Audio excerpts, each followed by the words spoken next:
ઉત્તરાયણમાં ઊંધિયું તો લગભગ બધાના ઘરે બનતું જ હોય છે. તો મેં આજે સુરતી ઊંધિયું બનાવ્યું છે, એ બી કુકરમાં. તો તમે જરૂરથી આ વસ્તુ ટ્રાય કરજો. તો એના માટે મુઠિયા બનાવવાના છે. તો ઘઉંનો લોટ, બેસન, મીઠું, હળદર, ધાણા જીરું, લાલ મરચું, ગરમ મસાલો, થોડો ખાવાનો સોડા, ખાંડ અને લીંબુ એડ કરવાની છે. મેથીના પાન, ધાણાના પાન એડ કરશું. આદુ મરચું ને થોડું એવું તેલ એડ કરીને આપણે બધી વસ્તુને સારી રીતે મિક્સ કરી દઈશું.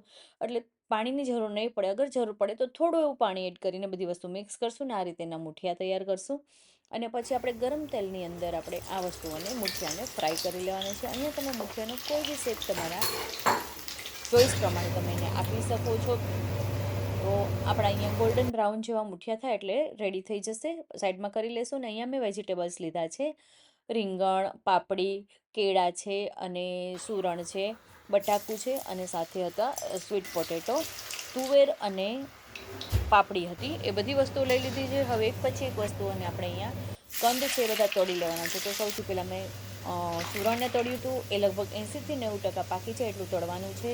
સ્વીટ પોટેટોને બી તળી લેવાના છે અને બટેટાને બી તળીને સાઈડમાં રાખી લેવાના છે. પછી મસાલો રેડી કરશું. એમાં લીલું લસણ, મરચું, આદું, થોડું નાળિયેર અને તલ, સિંગદાણા, હળદર, ધાણા જીરું, લાલ મરચું પાવડર, થોડી એવી ખાંડ અને મીઠું સ્વાદ પ્રમાણે, લીંબુ ને બહુ જ વધારે પડતા ધાણા એડ કરીને આપણે એનો કોર્સલી મસાલો રેડી કરી દેવાનો છે. આ મસાલાથી આપણે રીંગણને અને કેળાને, કાચા કેળાને સ્ટફ કરી લેવાના છે. તેલ ગરમ કરીને આપણે એની અંદર હિંગ અને સૂકું મરચું એડ કરશું. પાપડી અને તુવેરના દાણા એડ કરીને થોડી વાર સોતે કરશું.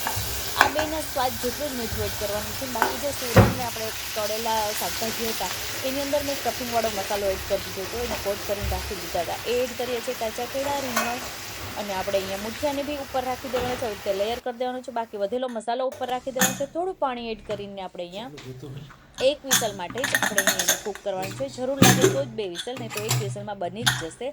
અને મીડિયમ ટુ સ્લો ફ્લેમ ઉપર બનાવશું. પછી કુકર ઠંડુ થાય જાતે એમાંથી સીટીમાંથી હવા નીકળી જાય પછી જ ખોલવાનું છે. અને ખોલતા પહેલાં એને સરસ રીતે હલાવવાનું છે. તો સરસ મજાનું આપણું અહીંયા ઊંધિયું બનીને રેડી થશે, જે ખૂબ જ ટેસ્ટી છે. તમે એને પૂરી સાથે, ઉત્તરાયણમાં ધાબા પર ગયા હોય તો આપણે પૂરી, જલેબી અને આ ઊંધિયું તો હોય જ. તો આ બધી વસ્તુઓ તમને ઉત્તરાયણને એકદમ સ્પેશિયલ બનાવશે. તો તમે પણ આ ઊંધિયું જરૂર ટ્રાય કરજો.